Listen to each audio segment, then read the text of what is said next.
국민 라디오.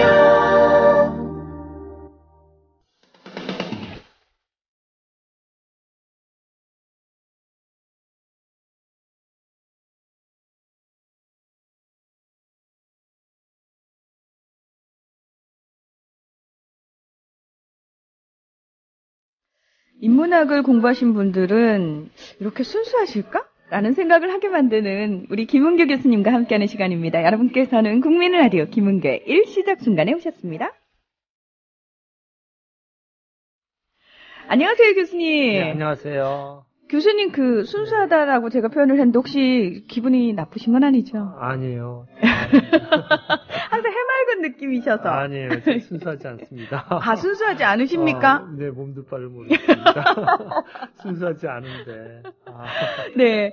늘 많은 분들이요. 사실 교수님 이야기를 들으면서, 예. 참, 첫 번째 반응이 그거예요. 교수님, 고맙습니다. 너무 좋은 얘기 해주셔서 이런 얘기들 되게 많이 하시더라고요.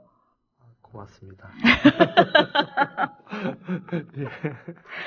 저 갑자기 궁금해졌어요. 예.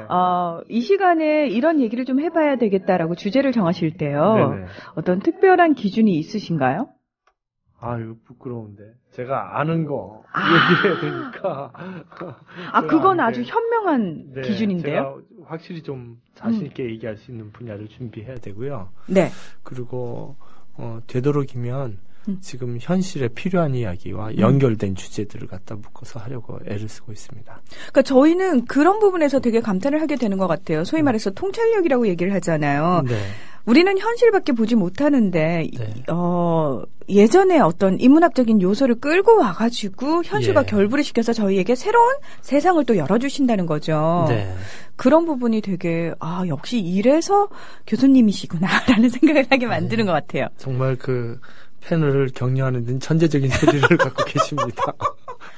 어떻게 이렇게 격려해 주시고. 아니, 저는 있는 그대로 사실만을 얘기하는 사람이고요. 저희 국민TV는 그런 것이고요. 예.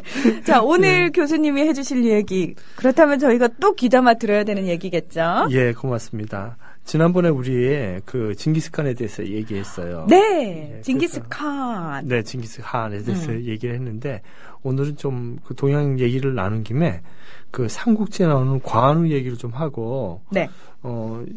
여러분들 아실지 모르겠지만 그 김수영 시인이 관우에 대한 이야기를 써서 그걸로 등단을 합니다. 그래서 그 김수영 시인의 데뷔작 거기에 얽힌 얘기를 좀 나눠볼까 합니다.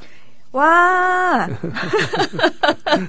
우리나라에서는 사실 삼국지의 인물들 하면은 예. 유비, 조조가 대표적으로 얘기가 되지 않습니까? 그렇죠. 그렇죠. 네. 근데 관우에 대한 얘기를 해주신다고 하니까요. 저 굉장히 지금 궁금해요. 그러게 말씀이에요. 그 삼국지 그러면 우린 그냥 다 고전 중에 일본어로 차지하는데 네. 거기에 대한 반성도 좀 필요하고요. 네. 저는 사실은 지금은 삼국지를 읽어야 될 시간이 아니라 이제 박지원의 열하일기라든지 정다선의 목민심서 이런 책을 읽어야 된다고 생각하면서도 삼국지에 나오는 인간학 이런 것들이 너무 깊어요. 그 영웅들의 이야기라서 네. 일반인들의 이야기가 아니라 영웅들의 이야기고요. 그 속에는 그 많은 사람들이 그냥 전쟁 한 번 하면은 뭐 몇만이 죽었습니다. 그게 아주 일반적이잖아요. 하루에 몇만 명씩 죽는 이야기인데 요즘에 정말 그 팔레스타인의 가자지구 폭격을 생각하면은 이 몇만 명을 하루에 죽이는 이러한 이야기를 굳이 읽어야 될까 이런 생각을 하면서도 네. 그것이 중국 역사의 기본이 된다는 것 그걸 우리가 한번 새겨봤으면 좋겠어요. 네, 알겠습니다.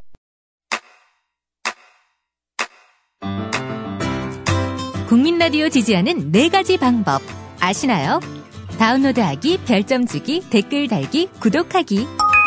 국민 라디오를 보다 많은 이들에게 전할 수 있는 가장 손쉬운 방법. 다운로드하기, 별점 주기, 댓글 달기, 구독하기. 잊지 마세요. 다운로드하기, 별점 주기, 댓글 달기, 구독하기. 네, 여러분께서는 진짜 언론 미디어 협동조합 국민라디오 김은교의 일시적 순간과 함께하고 계십니다. 교수님 계속해서 그 삼국지 이야기 본격적으로 시작해 볼까요? 이 삼국지 이야기는요. 지금부터 2000년 전이죠. 189년에 기원이 시작돼서 189년에 한나라 말기에 황건적의 봉기로부터 시작하죠, 이야기가. 그래서 진나라가 동호를 멸망시키는 280년까지 한 90년 동안 벌어지는 이야기입니다. 그래서 거기에 나오는 인물들이 이제 지금 문 선생님께서 말씀하셨듯이 유비와 조조가 맨 처음에 이제 주인공이 이제 조조로 등장해서 소설이 시작되는데요. 거기서 이제 그 이야기가 그 조조가 중심으로 해서 이야기가 펼쳐지다가 유비가 등장하고 또 유비와 관우, 장비 얘기가 되다가 이야기가 재미없어질 무렵에 적벽대전이 시작되면서요. 그리고 갑자기 이제 제갈량이 나오면서 이야기는 굉장히 흥미진진하게 되지요. 그래서 네. 그것이 이제 삼국지의 중후반이 되는데 그러면서 이제 관우가 죽고 유비가 이제 제갈량이 죽고 이러면서 이야기가 급격히 또 긴장도가 좀 떨어져요. 근데 이 삼국지는 그 우리들에게 여러 가지 그 긍정적인 면과 부정적인 면을 가르쳐 주는 것 같습니다. 네. 삼국지. 저 고백하겠습니다. 저는 네. 아직 못 읽어봤어요. 잘 사람들이 안 믿을 거예요. 아니요. 다 안 읽었다 그러니까. 다 안 읽었다 그러니까. 근데 사실은요, 삼국지를 정본으로 읽을 수가 없죠. 읽었다고 하더라도요. 제가 이제 여러분들이 하셨는데요.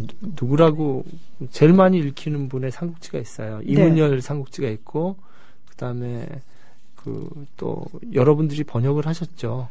근데 이제 나간중의 삼국지를 예를 들면 그걸 중국어를 정확히 번역할 사람이 참 없고, 그 중문과 교수님들은 죄송한 말씀이지만 그 정도 이문열 씨의 문장력이라든지 또는 그래가지고 그 정확한 삼국지가 사실 우리나라에 있는가 하는 생각들이 좀 들어요. 거기에 많은 그 중국시가 들어가거든요. 그래서 정확한 번역인가 이런 의문들이 있고 그래서 근데 사실 우리 삼국지는 예를 들면 얼마 전에 KBS에서 했던 92회인가 91회인가 삼국지가 유튜브에 올라가 있어요. 그거 한번 빠지시면 큰일 납니다, 문 선생님. 잠을 못 자요. 혹시 교수님 빠지셨나요? 전 빠졌기 때문에 경험이 있기 때문에 전 프리즌 브레이크 한번 빠졌다가 아주 고생한 적이 있었어요. 석고필드한테. 예. 집에도 안 가고 연구실에서 2박 3일을 그냥 인터넷으로 일본에서 소파에서 자면서 그런 적이 있는데 이것도 만만치 않아요. 이거 괜히 얘기했네. 지금 또 사람들 올리겠네, 이거. 유튜브에 굉장히 많아요. 그냥 삼국지 하면요. 신삼국지로 해서, 서울 방송 워드인가, 이런 큰 상을 받은 작품인데요. 세계적인 작품이에요. 근데 거기 보면 여러분들, 그러니까 그런 TV라든지 드라마라든지 또 고우영의 삼국지라고 만화가 있었죠. 네. 그래서 대부분 줄거리는 다 알고 계시죠. 그래서 책을 읽었던 안 읽었던 우리가 또 접할 수 있고요. 중국에서는 CCTV를 통해서 그 이중텐이라는 교수님 계세요. 중국 교수님이지. 이 삼국지 강의가 어마어마하게 유명해요.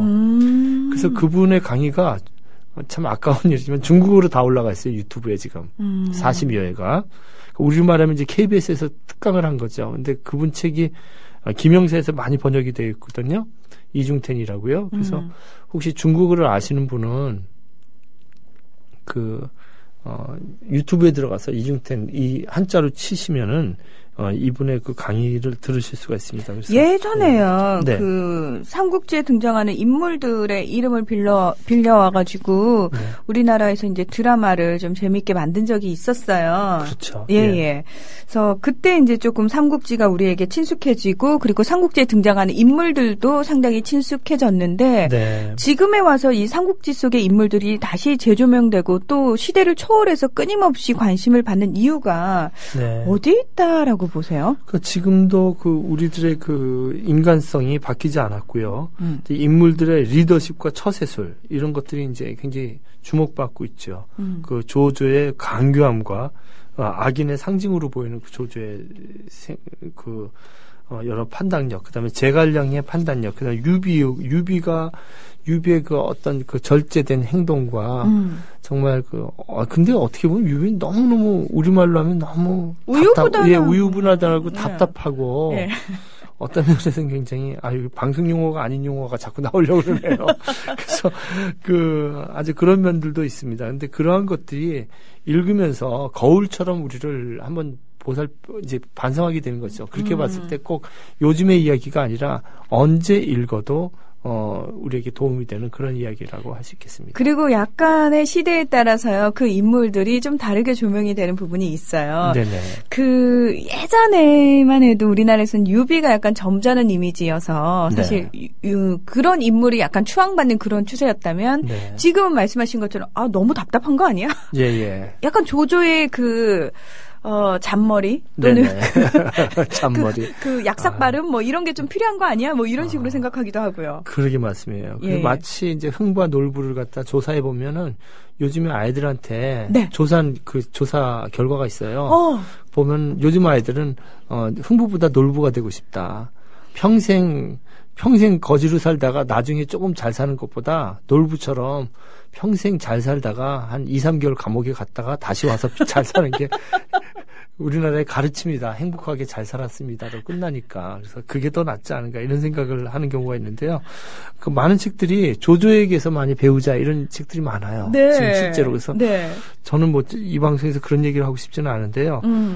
조조의 이야기 이런 얘기를 하는데 근데 이제 나간중이라는 사람이 대단한 것이 도스토옙스키 소설을 읽는 것 같아요. 이거 보면 진짜. 그러니까 조조를 나쁘게만 평가하고 그런 시대였거든요. 사실은요. 우리 중세 이전의 문학세계라는 것은 조자룡이라든지 또는 유비, 제갈량 이런 사람들 높이 평가하는 이런 것이 아니라 이런 사람들을 다 공평적으로 다 유비의 어느 한 명을 영원한 영웅으로 만들지 않고 강교함을 가진 조조도 영웅으로 만들 수 있는 이런 그 인물 형상화에 있어서 뛰어난 그 작가 의식을 가진 작가라고 볼 수 있겠습니다. 네.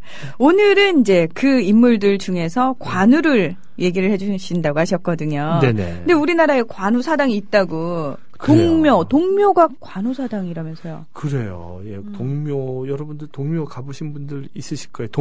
동묘역이라고 있죠, 지하철. 네, 동묘역. 예. 동대문 운동장 그 근처. 네, 근데 그 사실상 가보신 분들이 많지 않을 거예요. 왜냐면은 일이 없으니까 거기 가면요. 동묘에 내리면요, 사실 사무실이 없고요.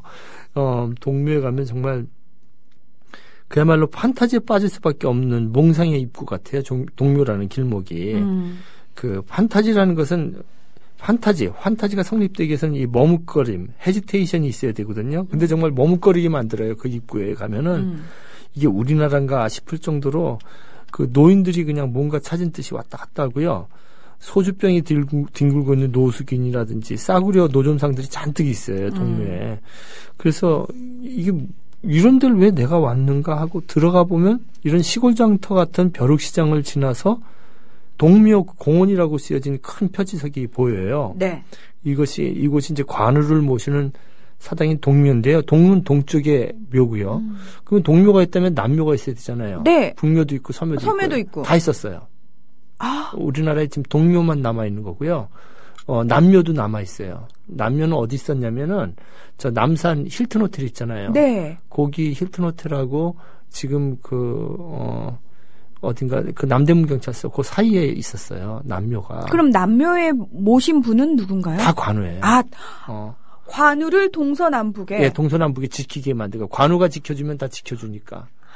근데 우리나라만 지금 여기만 있는 것이 아니라 안동에도 있고 전주에도 있고 전국에 많아요. 그 이야기를 지금 하려고 하는데 여러분들 잘 모르실 거예요. 네. 그래서 이 동묘가 종로구 숭인동 이 123의 1번지거든요. 근데 보물 142호예요. 근데 이 동묘 이름을 동관왕 묘라고, 근데 관우를 동관왕이라고 왕으로 표시하고 있어요. 관제, 황제라는 거죠. 관우 황제 묘라고 하기도 해요. 근데 여러분 들어가 보시면 아시겠지만 들어가는 순간 내가 잘못 들어왔나 이런 느낌이 들어요. 우리 건물이 우리나라 건물이 아니라 중국 건물이에요. 시꺼멓고 벽돌이 다 시꺼멓고 기와도 이제 중국식으로 돼 있고 요즘에 고친 수선한 부분은 이제 한국식 기와가 올라가 있는데요. 옛날 그것은 그대로 온통 벽돌벽으로 둘러싸인 중국풍이죠. 어디 무슨 베이징 어떤 골목에 와 있는 느낌이 들 정도로. 그러면 그런 그렇죠. 중국풍의 건물을 언제 지은 거예요? 그 얘기를 이제 하려고 합니다. 근데 그 얘기를 관우의 현령이 이제 임진왜란 때 우리 조선군하고 명군하고 이제 같이 연합부대를 형성했잖아요. 네. 길을 잃을 때마다 갑자기 시험을 휘날리면서 관우의 영향이 나타나서 지켜졌다는 거예요. 관우가 한번 칼을 휘둘리면은 그냥 몇만 명이 죽고 막 그런 일들이 벌어졌듯이 네. 관우가 길을 안내하고 그랬다는 거죠. 그래서 이제 임진왜란에 이긴 이후에 명나라 황제 신종이 1599년에 비용을 다 돈을 보내서 금도 보내고 그래서 이제 조선 조정에서 2해 만에 1601년에 완성하게 됩니다. 명나라에서 네네. 아예 비용을 네. 들여서 만든 거군요. 그럼 관우는 도대체 어떤 인물이기에 이렇게 동서남북의 묘가 만들어질 정도로 대단한가요? 그러게 말이에요. 근데 이제 관우를 이제 관유 이렇게 하는데요. 네. 근데 이 관유는 실제 인물하고 소설에 나오는 인물하고 좀 차이가 있어요. 그 소설이 이제 나간중이 쓴 게 한 1000년 이후에 쓰게 되잖아요. 그래서 거기에 나온 소설, 진짜 그 삼국지에 나오는 실제 인물들의 이야기하고, 삼국시대 소설하고 좀 틀리는데, 관유는 이제, 농민의 아들로 이렇게 실제로 알려져 있어요. 농민의 아들로 실제로 알려져 있는데, 이제 28살에 유비보다 사실은 실제로는요, 한 살이 많다고 그래요. 실제 역사적인 관우는요. 그 다음에 장비가 유비보다 4살이 어리다고 하는데, 정말 관우가 갈 때마다 관우는 접은 적이 없죠. 마지막 증거에서 거기서 참수를 당해서 죽는 겁니다. 마지막 점수에서. 한 번도 진 적이 없고, 그랬죠. 키가 9척이라고 하니까 2m 7cm 정도? 실제로. 실제였는지 모르지만 하여튼. 그 정도로 기골이 장대했다. 네네. 9척이라고 나오니까. 그 다음에 수염 길이가 이제 2자니까 46cm 정도. 그러니까 관우하면 긴 수염이 되게 상징적이잖아요. 네. 그 다음에 얼굴이 홍시처럼 붉었고, 입술이 아주 기름 바른 듯이 반짝반짝했다고 그러고요. 그 눈썹이 누에가 누운 듯한 눈썹, 아주 긴 눈썹을 가졌다고 하는데, 근데 여기서 이제 그 사람이 들고 다녔던 청령 언월도는 굉장히 큰 칼이요. 네네네. 네. 근데 이것은 사실 실제로 그 시대에는 없었대요. 한나라 때 무기가 아니라 청년 언월도는 송나라 때 이제 그 중국에서 전투할 때 보면은요. 방패로 길을 막아서 전차 부대가 그 길로만 가게끔 하거나 말이 그 길로만 가게끔 하는 때가 있어요. 네. 방패로 길을 쫙 막아서 네. 저쪽에서 오면 방패를 딱 해가지고 그때 이제 청령 언월도로 하는 것이 이제 그 말의 다리를 자르는 달려오는 말의 다리를 자르는 그런 그 무기였다고 그래요. 그래서 사실 관우가 쓰던 무기는 이게 소총이 아니라 우리로 말하면 이제 요즘으로 말하면 박격포 이런 무기죠. 근데 그런 무기를 이제 이 사람이 들고 다녔다고 설정을 한 거죠. 사실은요. 그래서 관우가 조조한테 갔다가 또 그 자기 혈맹의 그 형제를 지키기 위해서 유비한테 다시 돌아오고요. 조조를 또 죽일 기회가 있었는데 네.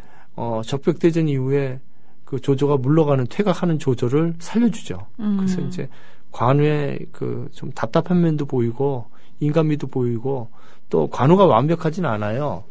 그 제갈령을 갖다가 쫓아내려고 했던 적도 있고요. 관우가. 그때 나중에 이제 전투에서 마지막에 이제 유비보다 먼저 죽게 되죠. 그래서 유비한테 큰 슬픔이 되는데 이제 관우의 이러한 모습들 한 번도 지지 않았던 모습들 이런 것이 이제 이 관우가 돌아간 이후에 이제 그 이후의 정권들이 이 소설과 별도로 실제 역사상 속에서 모든 왕들이 관우 같은 장군을 모시길 바라는 거죠. 그러니까 전쟁이 많은 시기일수록 오히려 지고 싶지 않기 때문에 그런 간절한 바람도 또 담겨져 있는 거겠죠. 그렇죠. 예. 그래서 정말 우리로 말하면은 우리도 그렇죠. 뭐 이순신 장군 동상 많이 세우잖아요. 초등학교에다 많이 세우고 그렇듯이. 맞습니다, 맞습니다. 예. 많이 세우고. 그래서 그렇듯이. 중국 전역에 네. 이렇게 관우 사당묘라고 그러나요? 관운장을 기리는 곳이 굉장히 많다라고 얘기를 들었는데 우리나라에도 그 사당이 세워진 거죠. 그렇죠. 그래서 이제 관우에 관자 붙여가지고 성인할 때 성자 붙여가지고 관성제군이라는 칭호가 붙여주고요. 네. 시대마다 관우는 막 점점 높아져요. 관공 정도가 아니라 뭐 관성대제 막 황제로 칭해지죠.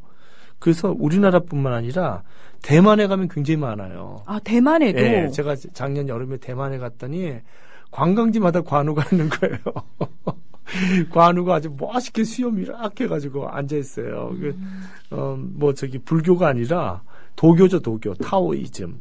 그래서 관악묘가 대만에도 많고요. 일본에도 많고요. 홍콩에 가면 또 굉장히 많아요. 예, 그래서 전 세계에 이렇게 관우묘가 이제 들어오는데 우리나라에도 들어오게 되는 것이죠. 예. 그래서 이제 임진왜란 때 조선의 조정이 이제 명나라의 구원병을 요청했잖아요. 네. 그때 해군 제독 중에 진린이라고 하는 사람이 있었는데요. 그 사람이 이제 그 남산 아래 도동이니까 지금 그 남산 서울역 앞에죠. 그쪽에서 이제 진을 치고 있었는데 그때 그 막 전염병도 있고 막 그랬는데 그때마다 관운장에 신이 나타나가지고 이렇게 많이 고쳐주고 그랬대요. 그래서 그때 그 대우 빌딩이 있는 데죠. 그 근처라고 그래요. 거기다 남묘를 세워요. 남묘를 제일 먼저 세우거든요.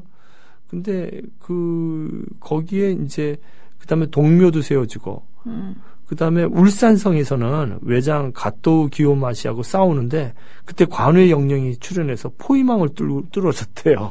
이거 정말 신화 같은 얘기네요. 예. 네, 그런 얘기들이 굉장히 많아요. 관우를 설화 조사해 보면 실제로 우리 사람들이. 그래서 이제 동대문 밖에 동묘가 들어선 것이 이제 1601년인데 그다음에 이제 전국 곳곳에 이제 1599년 뭐 이렇게 해가지고 그 무렵에 임진왜란이 끝난 다음에 관우의 왕묘가 여러 곳에 만들어지게 됩니다. 네. 아까 처음에 말씀하실 때요. 네. 김수영 시인이 또 관우에 대해서 시를 썼다라고 말씀을 하셨거든요. 네. 네. 그거 참 사람들 잘 모르고 있어요. 김수영 시인이. 저도 사실은 처음 알았어요. 네. 근데 관우를 갖다 왜 썼을까 싶은데요. 저도 이제 그 묘정의 노래라는 걸로 등단을 해요. 묘정의 노래. 네, 묘는 이제 신당 묘죠. 그 정원 정자 해가지고 그래서 그러니까 우리로 말하면 종묘의 묘자예요. 그런 묘를 이제 이렇게 하는데 이 시가 굉장히 어려워요. 그리고 사실 이 시를 김수용은 평생 부끄러워했어요. 이건 등단작이 아니다. 싫어했어요, 이 시를. 본인이 네. 사실 이 시를 통해서 등단을 했음에도 불구하고 평생 부끄러워했다. 네. 왜요? 그래서 뭐라고 했냐면요. 묘정의 노래, 지금 이따가 낭송해 주실 시인데요. 묘정의 노래는 내가 생각해도 얼굴이 뜨뜻해질 만큼 유창한 능변이다.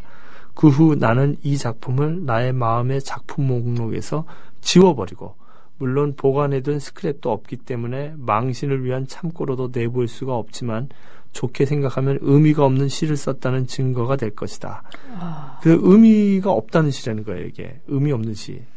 그래서 그냥 이 고리타분하다고 생각하고 자기 시가 아니라는 건데, 근데 사실은요, 제가 이제 시를 연구하는 학자로서는요, 작가를 연구할 때는요, 작가가 낙서했던 거 이런 것까지 다 책갈피에 썼던 것까지 다 조사하게 돼요. 네. 근데 특히 작가가 쓰고 이건 내가 아니다라고 하는 건 굉장히 중요해요. 왜요? 그 안에 컴플렉스도 있고 다 드러나거든요.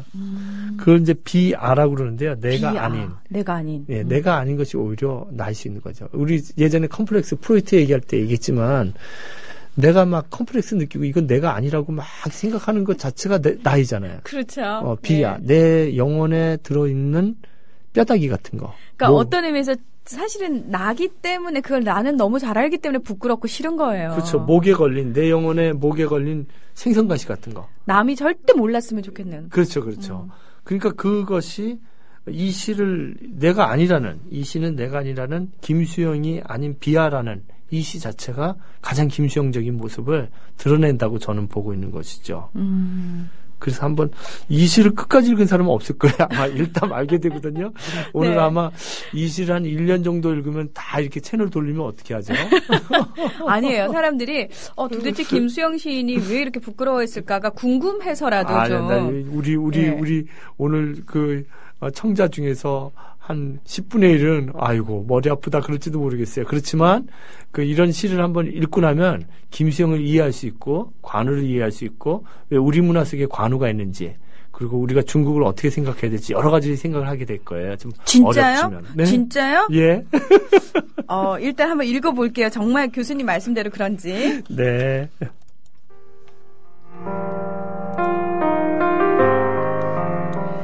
묘종의 노래 김수영. 남묘 문고리 굳은 쇠문고리 기어코 바람이 열고 열사흘 달빛은 이미 과부의 청상이여라. 날아가던 주작성 깃들인 시전 붉은 주초에 꽂혀있는 반절이 과하도다. 아 어인일이냐 너 주작의 성화 설이 앉은 호궁에 피어 사위도스럽구나. 하나가 와서 그날을 울더라. 밤을 반이나 울더라. 사람은 영영 잠기를 잃었더라.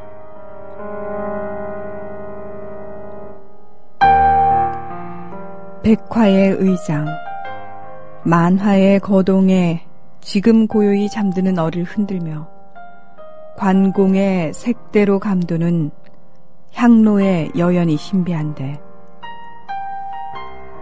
어둠에 담기려고 치르게 벽판 위로 향연을 찍어 백년을 문이 놓는 이 밤 화공의 소매자락 무거이 적시오. 오늘도 우는 아 짐승이냐 사람이냐.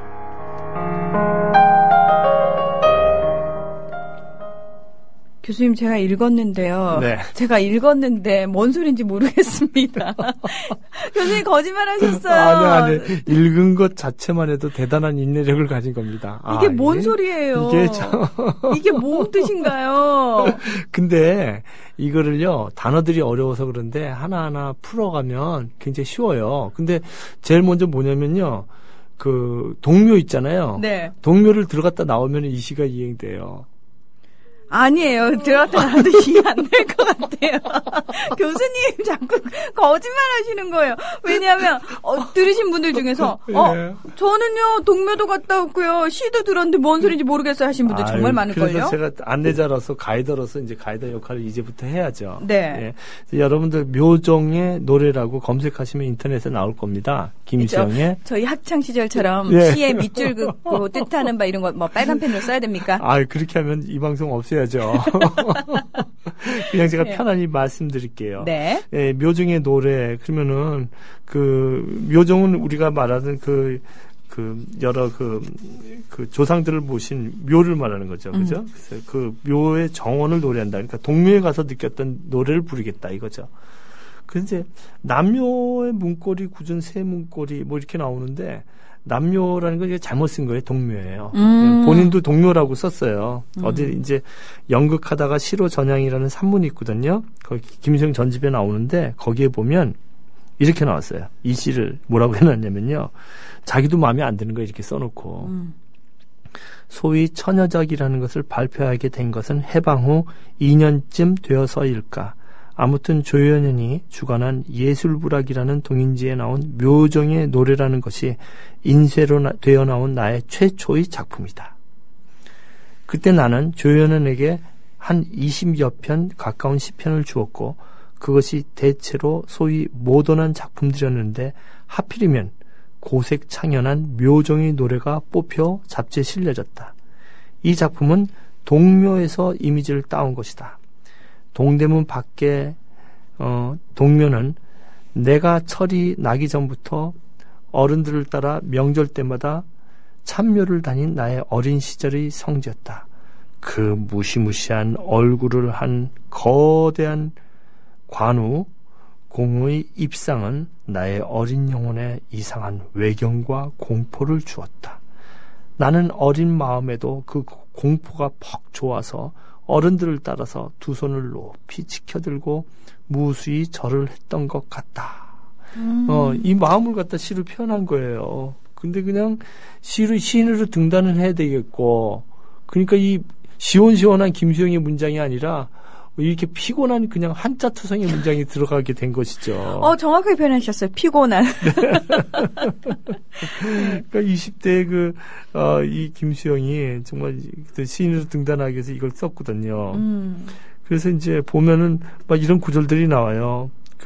굳은 쇠문고리. 제가 말씀드렸잖아요. 중국인 집 같고, 아주 들어가기. 과부의 청상이여라. 이렇게 나왔죠. 청상은 푸른 치마를 말하는 거죠. 네. 과부의 푸른 청상이라면 이제 찬란했던 시절이 지났던, 결혼해가지고 행복하고 있던 것이 아니라 자기 남편도 다 죽고, 과부의 청상, 과부의 좀 아름다움이라고 그럴까? 그렇다는 것이죠. 아름다운 시절은 다 지나버린 그런 묘정이라는 거예요. 자기가 느꼈다는 것은. 그리고 이연에 보면은 또 여러 가지 표현들이 나오는데요. 이 주작성은 남쪽을 지키는 7뼈를 통틀어서 이루는 말인데요. 여기 주작성, 날아가던 주각성, 시전은 화살과 화살대를 말하는 거죠. 거기에 이제 설치된 시전들, 화살대, 그다음에 주초는 이제 건물의 기둥 아래 받쳐놓은 주춧돌들이죠. 이게 붉은색이라는 거죠. 여기 꽂혀 있는 반절이 과하도다. 이 반절이 뭐한지 모르겠지만 이런 것도 전혀 좀 지나치다. 여기 좀 해석하기가 쉽지가 않아요. 근데 3년 보면 어인일이냐,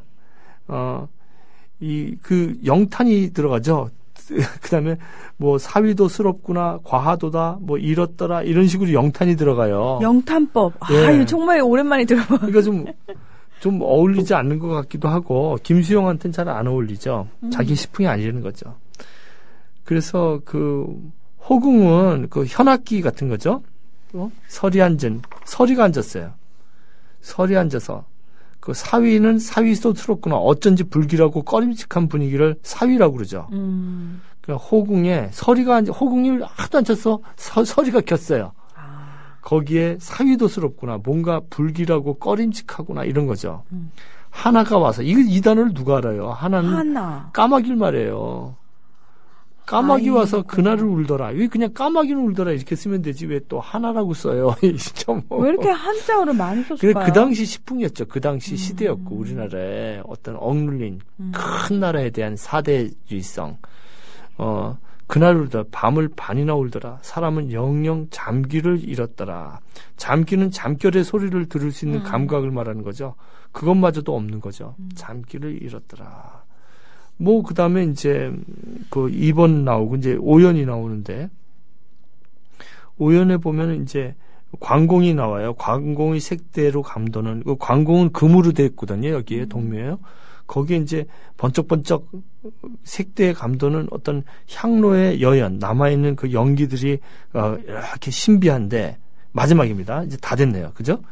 어둠에 담기려고 칠흑의 벽판 위로 향연을 찍어 백년을 문이 놓는 이 밤 화공의 소매자락이 무거이 적셔 오늘 우는 짐승이냐 사람이냐. 가장 중요한 것은요. 맨 뒤죠. 그냥 오늘도 우는 짐승이냐 사람이냐. 이게 누구일까요? 이게 관우일까요? 여기 참여인은 자기 자신이겠죠. 이런 것을 보고 있는 나는 시적 화자? 그렇죠. 시의 시적 화자. 아이고 어려운 단어를 쓰시네요. 아니 저희 하도 중고등학교 때 시적 화자. 예. 정확한 용어예요. 시를 분석할 때 시 안에 있는 화자를 말하는 거죠. 시 안에 있는 화자. 스피커인 포임이에요. 그죠? 네. 시의 안에 있는 말하는 사람. 시인일 수도 있고 아닐 수도 있는데. 근데 우리는 여기서 이것을 김수영하고 동일시하게 볼 수밖에 없죠. 오늘도 우는 짐승이냐 사람이냐. 이런 것을 봤을 때 이런 벽판이나 널빤지들을 보고 동묘에 여러 가지 이제 어필들, 임금이 남긴 어필들이 있거든요. 그런 걸 보면서 정말 오늘도 오는 짐승이냐 사람이냐. 근데 이 고백만이 김수영의 진정한 고백 같아요. 이러한 것에 짓눌려 있는 중국 문화와 이러한 것에 짓눌려 있는 어린 시절. 그러니까 중국 문화뿐만 아니라 이렇게 시를 써야지 되는 어떤 거기에 짓눌려 있는 김수영의 무의식 같은 것이 이 시에 사실은 응축되어 있는 것이죠. 그냥 그 느낌이네요. 네. 왜 몰랐지만 그냥 그 느낌이 좋아서 어린 시절 어른들을 따라서 가서 열심히 절을 했던 네네. 그 모습이 사실은 나중에 무언가를 알게 됐을 때 아, 참 인정하기 싫은 사대주의의 모습이기도 하고 그렇죠. 거대한 역사에 마치 짓눌린 작은 나라의 국민으로서 느끼는 서글픔 같은 느낌도 있을 테고. 아이고 지금 엄청난 얘기를 하셨네. 거대한이란 단어를 쓰셨잖아요. 네. 이 시가 나중에 그 명작 거대한 뿌리와 완전 반대로 드러나는 거죠. 이제 거대한 뿌리라는 시가 나오잖아요. 네. 그러니까 이 시 이런 것이 위대한 것이 아니라 그러니까 여기에는요. 이 20대 초반에 김수영의 억압강적이 꽉 그 무의식의 그 스트레스와 그 어떤 큰 대국과 그 말도 안 되잖아요. 자기네 그 우리나라 신도 아니고 관우 다른 나라 장군이 이렇게 있는 거기에 가가지고 거기 있는 거지. 이 사람이 봤을 때는 그건 과부의 청상, 과부의 푸른 치마 같고 김수영 봤을 때 마치 정말 우리가 선택한 것이 아니라 그렇죠. 예, 선택하지도 않았음에도 불구하고 너무나 그 분위기에 자연스럽게 젖어서 살고 있는 우리네 모습이 서글프기도 하겠죠. 네. 마치 그 왜 80년대, 90년대 학생 운동권에서 네. 그런 고민들 되게 많이 했잖아요. 그렇죠. 그러니까 반미를 외치면서도 네네. 일상생활 속에서 우리가 행하고 있는 정말 친미적인 행위들. 네. 거기서 내가 영원히 벗어날 수 없는 것인가를 끊임없이 고민을 하면서, 그러니까 덥다고 콜라를 손에 쥐는 나를 보면서 과연 네. 내가 이런 나의 존재가 반미를 외치는 나와 동일한 건가라는 부분에 있어서 어떤 존재적 고민을 굉장히 많이 했다라고 얘기를 하잖아요. 아, 뭐 제가 얘기 안 해도 다 얘기해 주세요. 늘. 예? 아니, 제가 죄송합니다. 아니, 죄송합니다. 아니요, 그 말이에요. 바로 그 김민기의 1970년대 말에 지은 그 아가 옷을 입힐까 네. 색동 저고리로 해야지 치만 뭘로 할까 청바지로 해야지. 네, 양희은 씨가 부르는 그렇죠. 기도한 그 노래. 위에 노래는 한복을 입히고 아래는 청바지에 청바지에 색동 옷 입고 아하하하 바보 인형아 이런 노래가 있잖아요. 네. 아, 그게 예. 그가 그게 문화적 괴리죠. 그러니까 뭐 바보 인형이죠 김민기의. 네. 그러니까 그 노래 있다가 우리가 한번 들어볼 텐데 그 노래를 들어보면은 그 정말로 그 색동저고리에 청바지 입고 있는 우리들의 모습 이런 것이 이제 이 시에 보면은 그 45년대에 그 중국 문화에 젖어 있고 거기서 아직도 중국 문화라고 상징되지만 관우라고 상징되는 어떤 중국 문화 또는 미국의 제국주의 문화라든지 거기서 짓눌려 있는 한 젊은 영혼의 그 울부짖음이 마지막 연에서 오늘도 우는 짐승이냐 사람이냐 이런 고백이 나오는 것이겠죠. 근데요, 그 고백마저도 이렇게 그 대국의 글자를 빌려서 할 수밖에 없는 아이러니함. 그렇죠. 그러니까 그걸 벗어나지 못한 거죠. 그렇기 때문에 이 시가 싫은 거예요. 이건 내 시가 아니라는 거죠. 김수영이 봤을 때는 이거는 정말 스크랩도 다 버렸다는 거예요. 그래서 사실 실제로 김수영이 쓴 산문에 보면 이 발표 연도가 잘못되어서 나와 있어요. 이 잡지 발표된 것도 기억도 못하고 있는 거 자기가. 자신의 등단작은 이게 아니라고 얘기를 하거든요. 그래서 이제 그러면서도 이렇게 나오는데요. 이 시에 완전히 이제 벗어난 시가 우리가 알고 있는 거대한 뿌리죠. 거대한 뿌리. 비숍 여사와 연애를 하고 있는 동안에는 진보주의자와 사회주의자는 죄송합니다. 이게 방송에 욕해야 되네. 이거 어떻게 하지? 읽어야 되나? 네. 예, 읽을게요. 이거 못 읽겠다. 비숍 여사와 연애를 하고 있는 동안에는 진보주의자와 사회주의자는 내미 씹이다. 통일도 중립도 개조시다. 네, 뭐 이런 거 나오잖아요. 아니, 시니까요, 예. 시. 아이스크림은 미국놈 좆대강이나 빨아라. 그러나 요간 망건 장죽. 뭐 이런 게 쭉 나오잖아요. 네. 약방 신전 피역점 곰보 애꾸 애못 나는 여자 무식쟁이 이 모든 무수한 반동이 좋다. 이게 거대한 뿌리거든요. 그러니까 오히려 그 민중의 역사 속에서 흐르는 이 거대한 이런 것들이 오히려 그 어떤 진보주의를 가장하고 사회주의를 가장하고 또는 어떤 대국주의를 가장하면서 얘기하는 여러 가지보다도 오히려 이런 것이 거대한 뿌리라는 것이죠. 그래서 이러한 그 김수영의 전통관을 볼 수 있는 단초를 이 시에서 볼 수가 있습니다. 네. 김수영 시인의 그 사진들이요. 다 네. 김수영 시인이 굉장히 잘생기셨잖아요. 훈남이시잖아요. 예. 근데도 불구하고 늘 표정은 저는 그 느낌을 받았었거든요. 참 네. 메말라 있다라는 느낌을 그늘이 받았는데, 있죠. 예. 예. 근데 그게 메마른 게, 제 느낌으로 그냥 속이 썩을 대로 썩어서, 네. 아예 그냥 무표정해버린 게 아닌가라는 생각도 살짝 들기도 하고요. 그 고뇌가 얼마나 깊었을까. 그러니까 이 사람이 이 모두한 반동이 좋다라는 것이 전생에서 다 펼쳐져요. 그리고 사실 여기서 나오는 그 묘종의 노래의 반대, 관우의 정신을 따르고자 하는 그 뭐 의미도 모르면서 관우의 사당을 그게 말이나 돼요. 전국에 그 관우 사당을 다 짓고 거기 어릴 때부터 참배를 다니고 아이가 그래서 시를 썼는데도 벗어나지 못하고 또 그런 시를 투를 쓴 거예요. 이 중국 한자를 많이 써야 되고. 그렇죠. 이게 지겹게도 싫으니까 내 등단작이 아니라는 것이죠. 그래서 이 이야기는 비단 과거의 문제가 아니라 오늘의 문제 우리도 한번 생각해 볼 문제인데요. 한번 여기서 김민기의 그 70년대 김수영이 고민했던 그 이야기를 한번 다시 인형이란 노래로 한번 우리가 들어보면서 생각해 보면 어떨까 싶습니다. 웃는 입에 우는 눈 그리고 그렇죠. 색동 저고리에 청바지를 입은 바보 인형아 하고 얘기를 하는데 마치 그게요. 예. 스스로를 나 참 바보 같다라고 네, 얘기하는 것처럼 또 들리는 건 뭘까요? 뾰족 구두에 또 꽃가를 네. 또 쓰고 있죠. 굉장히 언밸런스하죠. 예, 우리의 모습이죠. 예. 그래서 참 이 전통이란 무엇인가 이런 문제를 갖다가 이제 관우를 생각하면서 또 김수영을 생각하고 또 김민기를 생각하면서 오늘의 전통이란 무엇인가. 제가 지금 방송국 오면서 네. 합정역에서 내려서 그 어마어마한 큰 건물 있잖아요. 네. 그 쇼핑몰을 하는데요. 제가 갑자기 미국에 있는 건 줄 알았어요. 미국에 네. 있는 것 같고, 이거 어딘지. 근데 이제 그걸 배격하자. 뭐 지금 그래도 동묘를 없애자 이런 것이 아니라 우리의 과정이니까 그래서 보면서도 잊지 말아야 될 것은 우리가 잊지 말아야 될 것 같고요. 저는 되게 신기한 것 같아요. 처음에는 관우 얘기를 하신다고 그러셨는데, 네.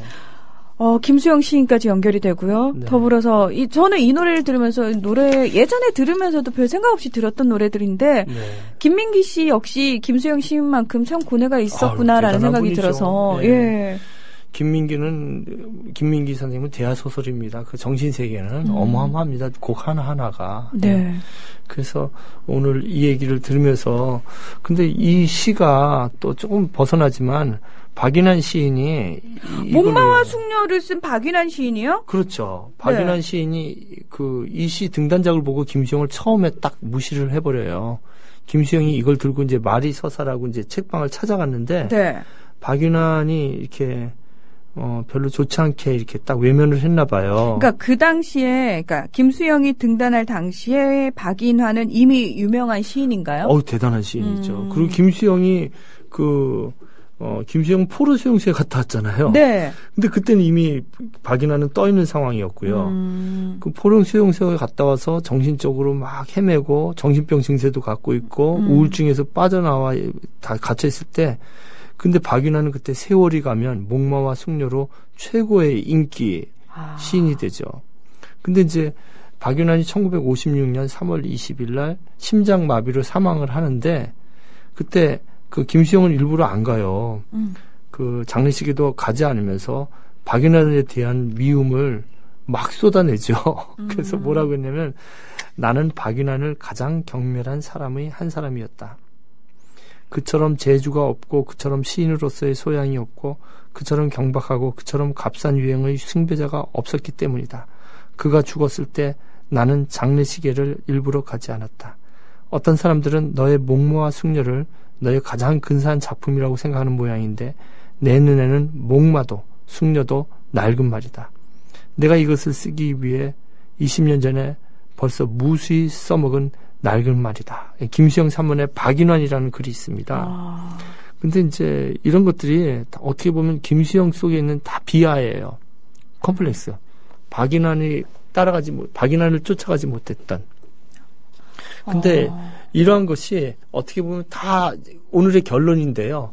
우리 안에 있는 이 비하, 컴플렉스가 다 동력을 이루었다는 것이죠. 김수영 안에 있었던 대국에 대한 컴플렉스가 오히려 민족을 발견하게 되고 사회를 발견하게 되고 또 박인환에 대한 컴플렉스가 사실은 김수영을 만들었어요. 박인환이 없었으면 김수영이 만들어지지 않았습니다. 박인환이 이제 1945년대 인도네시아의 인민들에게 여러 그 진보적인 시를 쓰거든요. 네. 훨씬 신동엽보다 훨씬 빨랐어요, 박인환이. 그 사람들이 이제 목마와 숙녀만 쓴 줄 아는데요. 해방 공간에는 박인환이 정말로 어마어마한 진보적인 시인이었어요. 정말로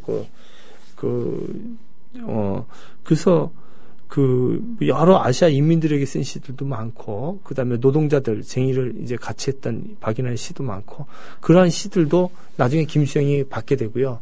또 박인환의 어떤 대중적인 표현들, 이런 것도 어떻게 보면 이제 김수영에게 영향을 미쳤다고 볼 수가 있겠고요. 그러니까 저희들에게는 박인환이라는 시인도 김수영이라는 시인도 참 거대한 산 같은 분들인데 네. 이분들 사이에는 또 그렇게 보이지 않는 어떤 미묘한 신경전 같은 게 있었네요. 근데 박인환은 억울하죠. 박인환은 전혀 모르고 돌아가셨으니까요. 박인환 선생님. 잠깐만요. 네. 원래 박인환 선생님이 네. 김수영 선생님 처음에 시를 가지고 왔을 때 약간 무시했다면서요. 네, 근데 그때는요. 네. 박인환이 등단도 안 된 상황이었어요. 그러니까 김수영 시인이. 아니요, 박인환이. 에? 박인환이 등단을 안 했고, 네. 김수영은 등단한 사람인데, 네. 박인환이 유명했어요. 명동에 책방을 세워서. 그래서 친구 소개로 가가지고, 네. 내가 등단한 시인이다 그러고 자기 등단작을 보여줬는데, 네. 등단하지도 않은 놈이 무시하는 거예요.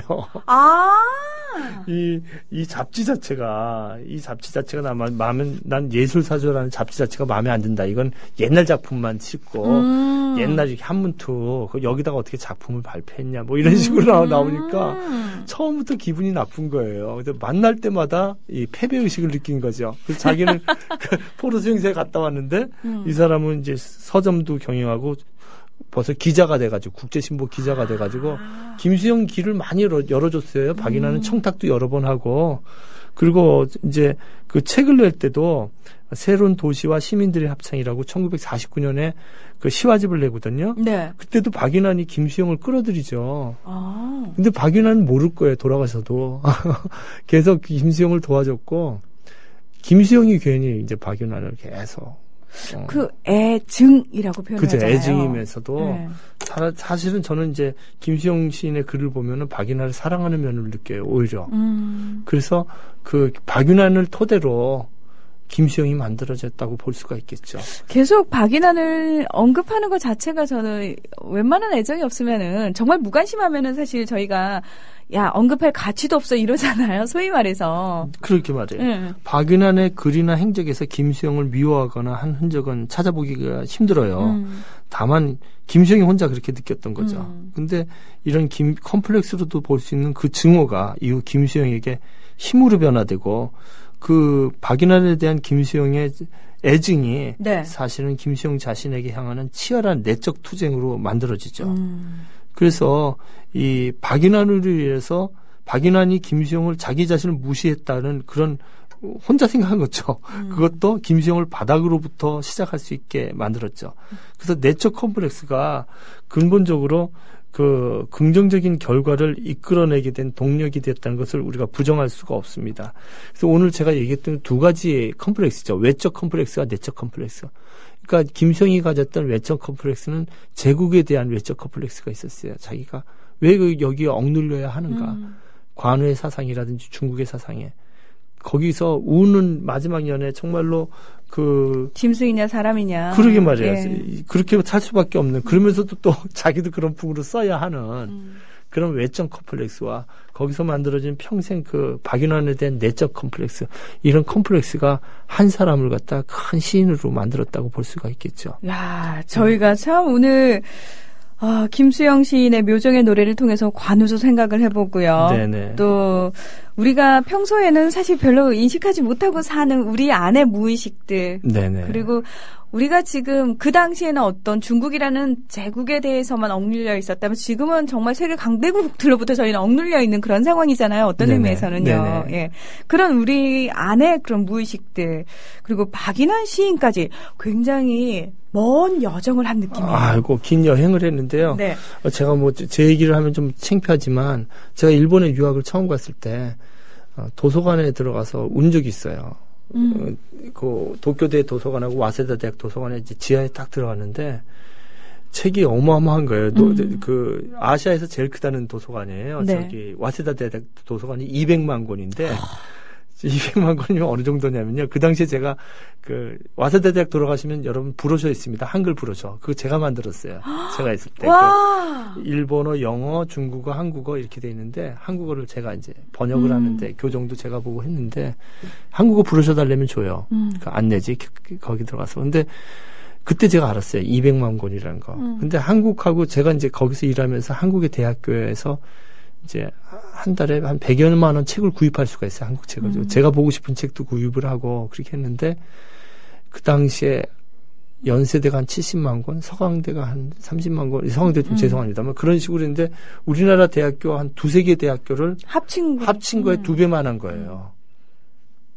서울대도 100만 권이 안 되는데 200만 권인데 근데 식민지를 경유했던 나라들이 도서관이 커요. 다 훔쳐오니까. 그렇죠.